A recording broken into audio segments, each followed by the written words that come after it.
Proklamasi. Kami, bangsa Indonesia, dengan ini menyatakan kemerdekaan Indonesia. Hal-hal yang mengenai pemindahan kekuasaan dan lain-lain diselenggarakan dengan cara saksama dan dalam tempo yang sesingkat-singkatnya. Jakarta, 17 Agustus 1945, atas nama bangsa Indonesia, Soekarno, Hatta. Assalamualaikum warahmatullahi wabarakatuh. Perkenalkan, saya Devandra Nathan Azaria, kelas 11 C2 absen 12. Di sini saya akan mempresentasikan sekaligus belajar bersama-sama tentang peristiwa Rengas Dengklok. Ada beberapa materi yang akan kita bahas, yaitu yang pertama berita kekalahan Jepang, yang kedua kronologi atau alur peristiwa Rengas Dengklok, dan juga yang ketiga yaitu penyelesaian peristiwa Rengas Dengklok. Ke materi yang pertama yaitu berita kekalahan Jepang. Pada tanggal 6 dan 9 Agustus 1945, Amerika menjatuhkan bom atom yang meluluhlantarkan kota Hiroshima dan Nagasaki di Jepang. Kehancuran dua kota ini mengakibatkan keruntuhan kondisi politik dan ekonomi Jepang. Pada 15 Agustus 1945, Jepang menyerah tanpa syarat pada sekutu. Kaisar Hirohito tampil di Radio Nasional Jepang untuk pertama kalinya mengumumkan Jepang menyerah. Berita kekalahan Jepang dari sekutu tidak seketika tersiar ke berbagai negara. Namun berita ini diketahui oleh Sultan Syahrir yang saat itu melakukan gerakan bawah tanah untuk mempersiapkan kemerdekaan tanpa bekerja sama dengan Jepang. Selanjutnya kita menuju ke materi kronologi atau alur peristiwa Rengas Dengklok. Jadi kronologi peristiwa Rengas Dengklok itu dibagi menjadi 3 tahap atau 3 waktu. Pada tanggal 12 Agustus 1945, 14 Agustus 1945, dan juga tanggal 15 Agustus 1945. Jadi saat pemuda gerakan bawah tanah di Indonesia mendengar kekalahan Jepang, Soekarno, Muhammad Hatta, dan Rajiman Widyodiningrat sedang berada di darat Vietnam sejak tanggal 9 Agustus 1945 dan baru dapat bertemu dengan Marsikal Hisaishi Terauchi pada tanggal 12 Agustus 1945. Terauchi adalah pemimpin militer tertinggi Jepang atau bisa juga disebut sebagai panglima untuk kawasan Asia Tenggara dan sekaligus anak sulung dari Perdana Menteri Terauchi Masatake. Ia berpesan bahwa Indonesia harus segera bersiap-siap merdeka dan itu menjadi tugas Soekarno, Hatta, Rajiman, serta para anggota panitia persiapan kemerdekaan Indonesia untuk mempersiapkannya. Pada kesempatan itu pula, Terauchi menyampaikan rincian 21 anggota PPKI yang telah disusun oleh pemerintah Dai Nippon. Sore harinya, tanggal 14 Agustus 1945, rombongan dari Dalat Vietnam tiba di Indonesia. Mereka disambut oleh Khairul Saleh, Asmara Hadi, A.M. Hanafi, Sudiro Trimurti, dan Sayuti Malik. Ada beberapa kekuatan pemuda di Jakarta mendesak agar proklamasi segera diadakan.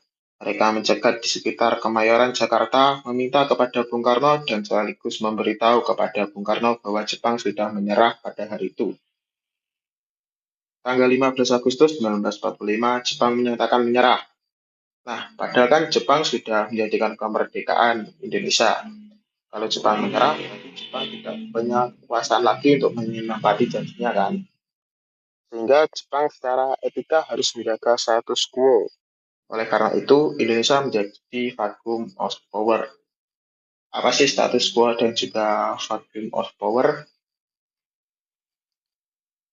Jadi, status quo merupakan kondisi sebagaimana keadaan saat itu dan tidak boleh ada perubahan apapun sampai sekutu datang ke Indonesia untuk mengambil alih kekuasaan. Sementara vacuum of power adalah kekosongan kekuasaan di Indonesia. Jadi guna menanggapi hal itu, Sultan Syahrir bertemu dengan Soekarno dan Hatta. Ia membicarakan soal titik-titik kemerdekaan, namun Soekarno dan juga Hatta masih satu suara bahwa ada prosedur untuk kemerdekaan.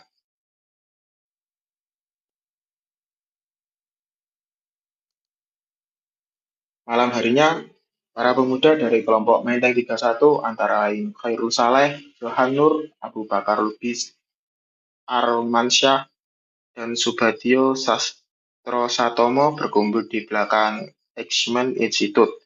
Kali ini, Wikana turut serta bersama Aidit.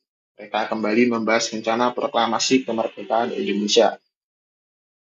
Pada pukul 11 diputuskan untuk mengirim perwakilan pemuda menemui Bung Karno dan juga Bung Hatta. Wikana dipilih menjadi ketua utusan sekaligus juru bicara untuk bertemu Soekarno di Jalan Pegangsaan Timur nomor 56, didampingi oleh Khairul Saleh, Subadio, Sastro Satomo, Suroto Kunto, dan Ahmad Aidit. Setelah menjelaskan maksud kedatangannya, Wikana mulai melobi Bung Karno untuk segera memerdekakan Indonesia. Mereka berdebat keras, bahkan Soekarno sempat marah pada Wikana.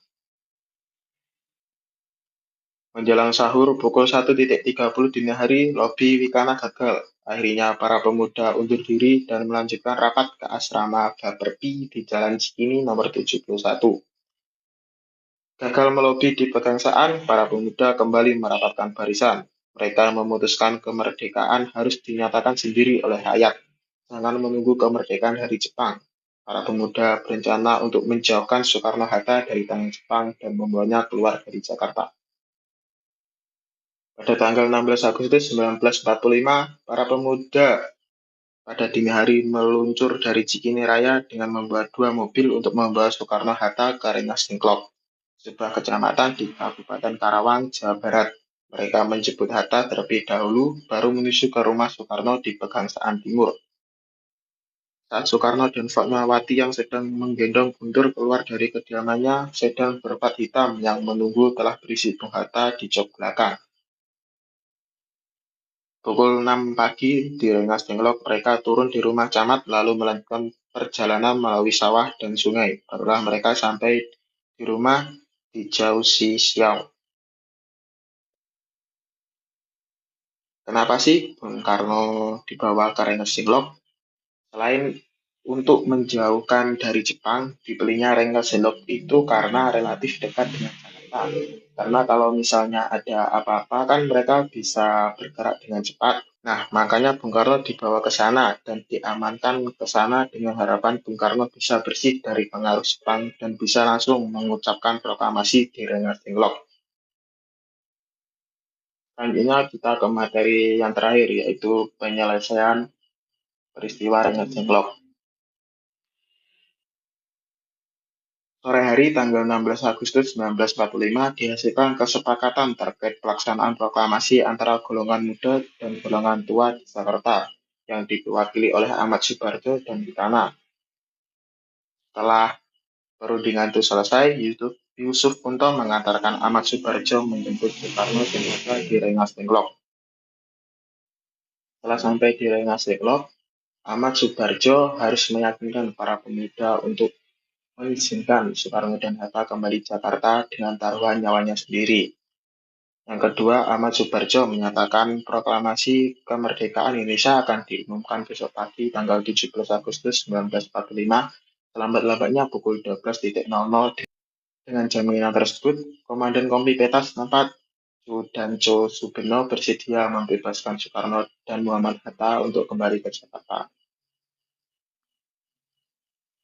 Jadi itulah materi yang bisa kita bahas bersama-sama kali ini. Terima kasih. Assalamualaikum warahmatullahi wabarakatuh.